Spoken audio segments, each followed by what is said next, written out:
이게 뭐냐? 10,000원짜리 상품권 3장?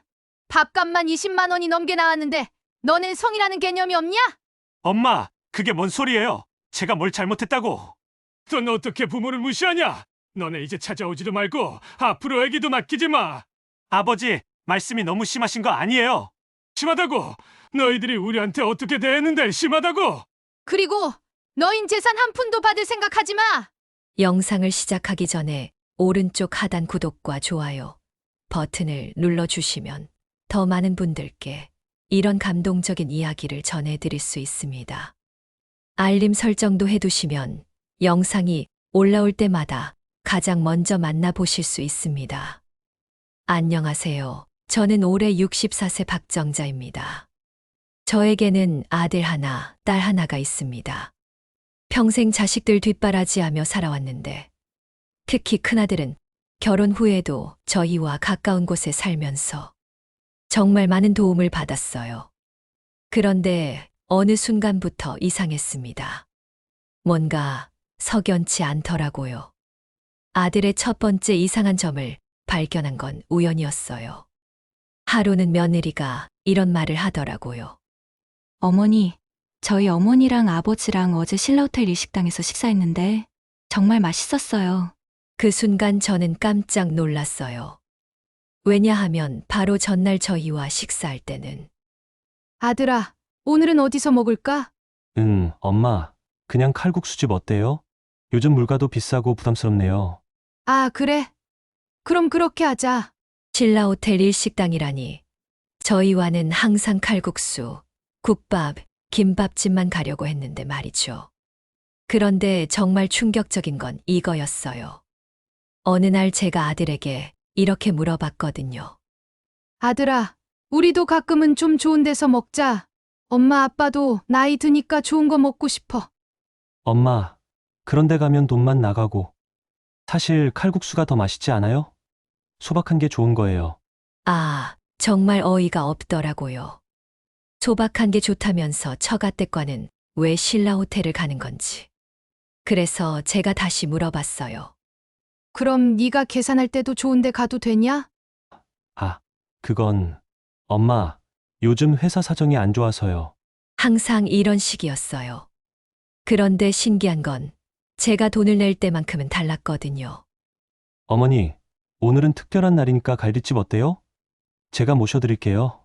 물론 계산은 제가 했죠. 그때서야 갈비집 얘기가 나오더라고요. 이런 일들이 계속 반복되면서 저는 서서히 깨달았어요. 아, 이 아이가 부모에게만 유독 인색하구나. 그런데 더 심한 일이 있었어요.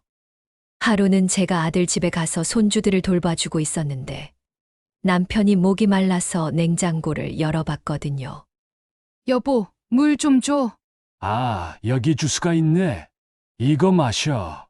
남편이 주스를 꺼내서 딱 한 모금 마셨는데 마침 아들이 들어오더니 아버지, 그거 왜 물어보지도 않고 드세요?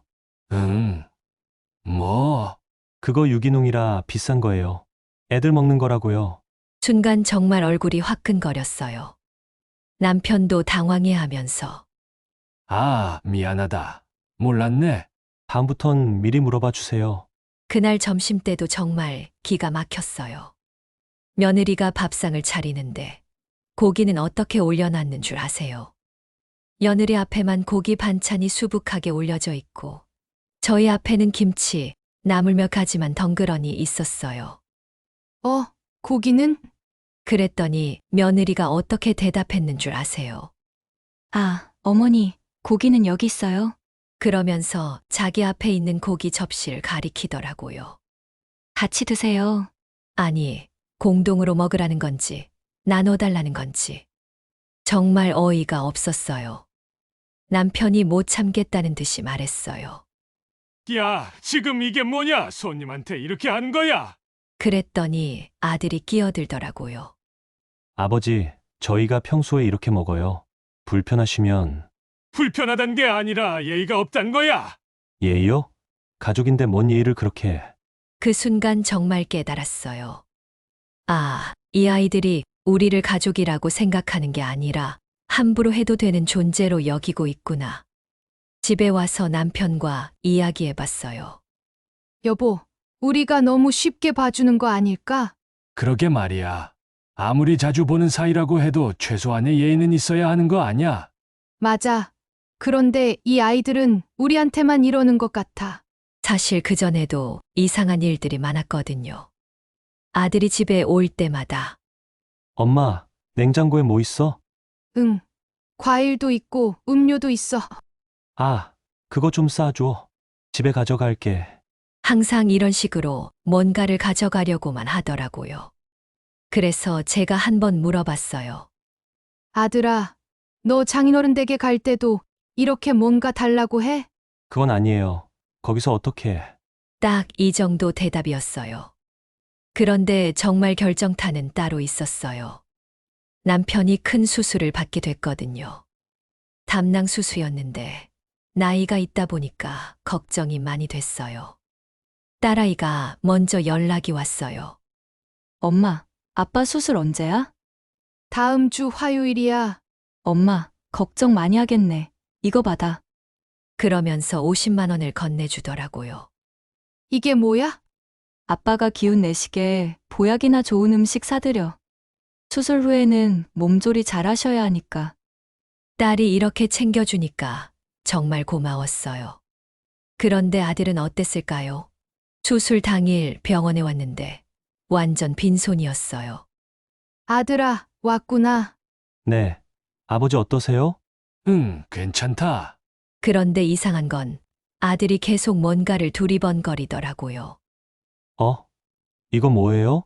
병문안 온 사람들이 준 음료 박스를 가리키더라고요. 아, 사람들이 갖다 준 거야. 이거 집에 안 가져가요? 응. 왜? 아, 아니에요. 그냥. 그러더니 정말로 그 음료 박스를 들고 가더라고요. 빈손으로 와서 오히려 뭔가를 가져가다니. 쟤, 지금 뭐 하는 거야? 남편도 어이가 없어 하더라고요. 그런데 진짜 충격적인 얘기는 며칠 후에 들었어요. 아들 집에 손주 봐주러 갔다가 우연히 엿듣게 됐는데 여보, 이번 주말에 우리 부모님이 제주도 가서 골프 치는 거 어떠냐고 하시네? 어? 제주도? 좋지. 이번에 점수 좀 따야겠어. 돈 좀 써야겠다. 얼마나 들까? 항공료, 숙박비, 그린피 등 이것저것 하면 200만 원 정도? 그 정도면 괜찮은 리조트로 잡을 거야. 200만 원이요. 정말 어이가 없었어요. 그 순간 뭔가 확 올라오더라고요. 200만 원씩 써가면서 처가댁과 제주도를 가는 아들이 아버지 수술 때는 빈손으로 와서 음료수나 가져가다니. 그런데 더 황당한 일이 있었어요. 바로 제 생일날 일이었거든요. 그날도 아들이 연락을 했어요. 엄마, 생일 축하해요. 오늘 저녁 거기서 먹어도 되죠? 또 집에서 밥 얻어 먹겠다는 거예요. 그래서 저녁을 준비해 놨는데 남편이 정성스럽게 준비한 선물을 저에게 주더라고요. 여보, 생일 축하해. 그 모습을 본 아들이 갑자기 당황하기 시작했어요. 잠깐만요. 그러더니 주머니를 뒤지면서 뭔가를 찾더라고요. 뭐 찾아? 아니에요. 그냥. 그러더니 주머니에서 뭔가를 꺼내더라고요. 그게 뭔 줄 아세요? 편의점에서 거스름 돈으로 받은 듯한 꼬깃꼬깃한 3만 원이었어요. 와, 다행히 빈손은 아니다. 우리 엄마 삐질 뻔했네. 깜박하고 선물을 못 샀어. 엄마 미안. 그러면서 해맑게 웃으며 3만 원을 건네는 아들을 보는데 정말 기가 막혔어요. 이게 뭐야? 생일 선물이에요. 엄마 맛있는 거 사드세요. 3만 원으로 뭘 사라는 건지. 손주 생일에는 10만 원씩 챙겨주고 남편 생일에는 30만 원씩 챙겨주는 엄마가 받은 생일 선물이 구겨진 3만 원이라니. 남편이 옆에서 보다가 못 참겠다는 듯이 말했어요. 야, 너 지금 뭐하냐? 장난하는 것도 아니고 그냥 나중에 주면 되잖아. 장난하냐? 아버지, 그게 무슨 소리세요? 마음이 중요한 거 아니에요? 마음, 주머니에서 구겨진 돈 꺼내주는 게 마음이야. 돈이 많고 적고가 중요한 게 아니잖아요. 그런데 정말 마지막 폭발은 남편 생일날이었어요. 그날도 아들이 와서 저희가 준비한 생일상을 받아 먹었어요. 남편 생일인데도 또 빈손으로 왔고요. 그런데 식사가 끝나갈 무렵 아들이 뭔가를 꺼내더라고요. 아버지, 생신 축하드려요. 그게 뭔 줄 아세요? 10,000원짜리 상품권 3장이었어요. 그것도 선물로 어디서 받았다가 준 건지 다 해져 있더라고요. 그 순간 정말 참을 수가 없었어요. 그날 밥값만 20만 원이 넘게 나왔고 이 밥값도 저희가 계산했는데 이건 저희를 희롱하는 것 같았어요. 이게 뭐냐? 10,000원짜리 상품권 3장. 밥값만 20만 원이 넘게 나왔는데 너넨 성이라는 개념이 없냐? 엄마, 그게 무슨 소리예요? 제가 뭘 잘못했다고? 뭘 잘못했냐고? 정말 모르겠어. 남편도 더 이상 참을 수가 없었나 봐요. 너가 하는 짓이 부모를 무시하는 짓인진 아냐? 너네 이제 찾아오지도 말고 앞으로 애기도 맡기지 마. 아버지, 말씀 너무 심하게 하시는 거 아니에요? 심하다고? 너희들이 우릴 어떻게 대했는진 알고 있어. 그런데 심하다고? 그때 그동안 쌓였던 모든 게 터져 나왔어요. 냉장고에서 주스 한 모금 마신 아빠한테 눈치 주고 밥상에서 고기는 며느리 앞에만 놓고 아빠 수술할 때는 빈손으로 와서 음료수나 가져가고 그건 뭐야? 할 말이 있으면 해봐. 아버지, 그런 게 아니야.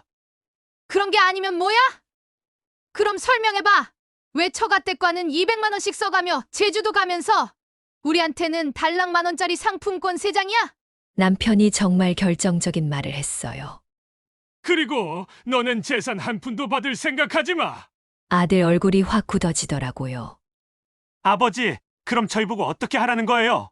어떻게 하냐고? 너희들이 지금까지 한 방식대로 그냥 살아. 그럼 저희가 뭘 잘못했다는 거예요?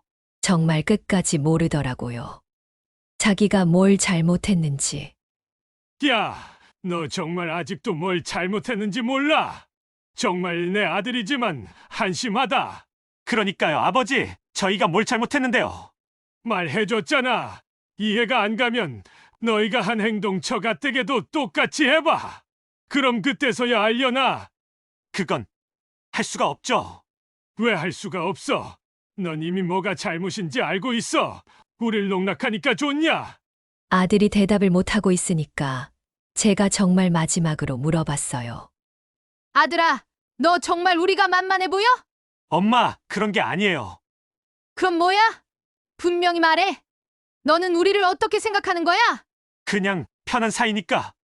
편한 사이. 편한 사이면 더 잘해줘야 하는 거 아니야? 가족이니까 이해해 주실 줄 알았어요. 그 순간 정말 기가 막혔어요. 가족이니까 막대해도 되고 사랑하니까 무시해도 된다는 거였어요. 야, 이제 입 아프다. 너네 이제 찾아오지도 말고 앞으로 애기도 맡기지 마. 아버지, 그게 무슨 소리예요? 무슨 소리냐고? 당연한 거 아니야. 우리를 이렇게 무시하는데 왜 우리가 도와줘? 그건 별개 문제잖아요. 별개 같은 소리 하고 있네. 별개가 어디 있어? 니들이 편할 때만 우리 이용하고 함부로 대하면 되는 거야. 그날 아들은 화를 내면서 집을 나갔어요. 좋아요. 그럼 저희는 이제 안 올게요. 그래, 오지 마. 남편도 질 수 없다는 듯이 소리쳤어요. 집이 조용해지고 나서 저와 남편은 한참을 말이 없었어요. 그러다가 남편이 먼저 입을 열었어요. 여보, 내가 너무 심하게 말했나? 심하긴. 당신 지금까지 참은 것도 대단한데 그래도 자식인데. 자식이니까 더 서운한 거야. 남이었으면 진작 연락 끊었지.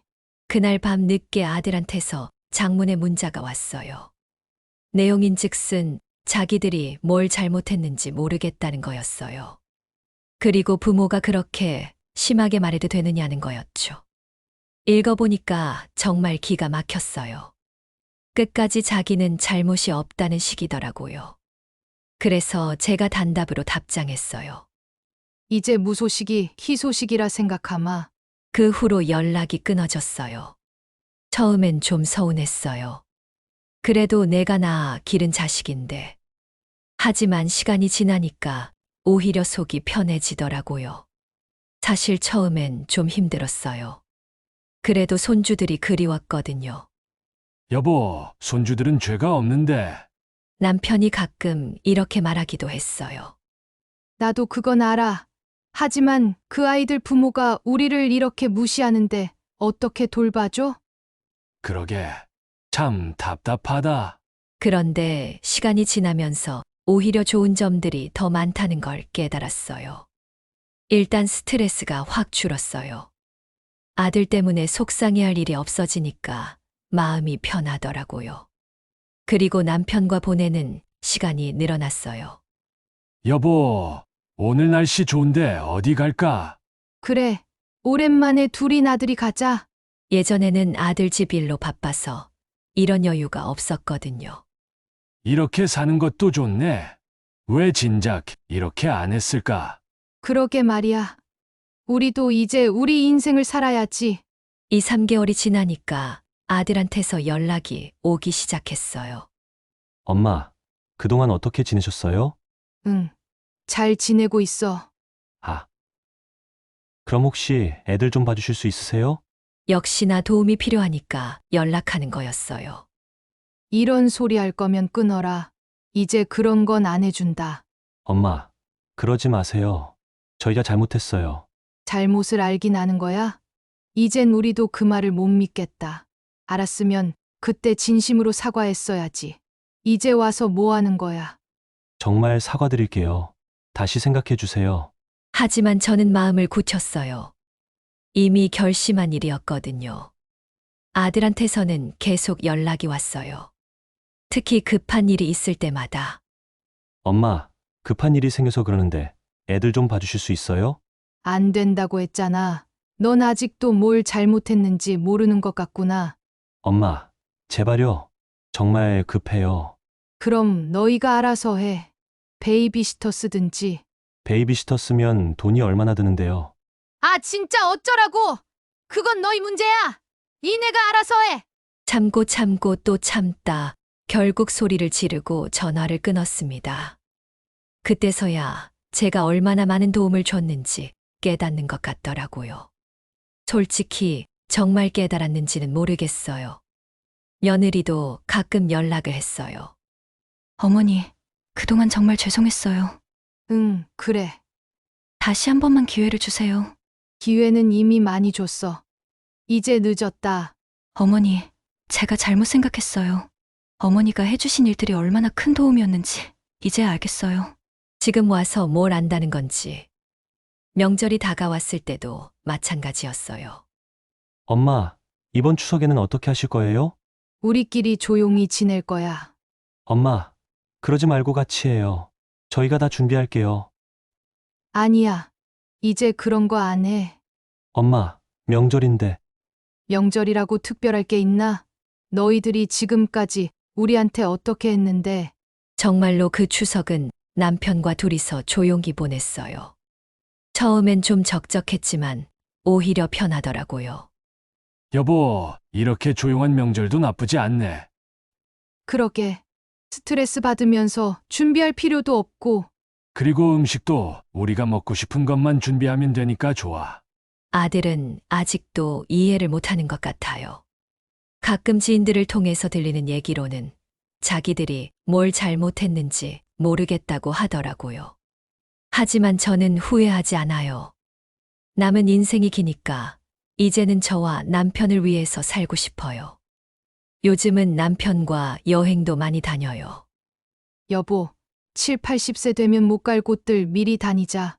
좋은 생각이야. 건강할 때 가야지. 지난주에는 제주도도 다녀왔어요. 아들이 장인어른들과 갔던 그 리조트보다 더 좋은 곳으로요. 여보, 여기 정말 좋네. 그러게. 이런 데가 있는 줄 몰랐네. 우리도 이제 좀 살자. 정말 자유로웠어요. 눈치 볼 일도 없고 스트레스 받을 일도 없고. 지금 생각해보면 아들과 거리를 둔 게 저에게는 진정한 해방이었어요. 물론 손주들이 그립긴 하지만 제 인생도 소중하니까요. 남편과의 사이도 더 좋아졌어요. 예전엔 아들 때문에 스트레스 받는 제 모습을 보며 남편도 힘들어 했는데, 이제는 둘 다 편해졌거든요. 여보, 우리 이렇게 사는 거 어때? 정말 좋아. 이제야 진짜 우리 시간에 사는 것 같아. 여러분도 혹시 비슷한 상황에 계시다면 용기를 내보세요. 가족이라고 해서 무조건 참을 필요는 없어요. 존중받지 못하는 관계라면 과감히 거리를 두는 것도 필요합니다. 저는 이제 정말 행복해요. 남편과의 시간도 더 소중해졌고 스트레스도 없고. 이게 바로 진정한 노후가 아닐까 싶어요. 여러분도 이 영상을 보시고 용기 내어 새롭게 시작하시고 싶은 분이 있다면 댓글로 여러분의 이야기를 들려주세요. 구독과 좋아요, 알림 설정까지 해주시면 더 좋은 영상으로 보답하겠습니다. 노후의 이야기였습니다. 감사합니다.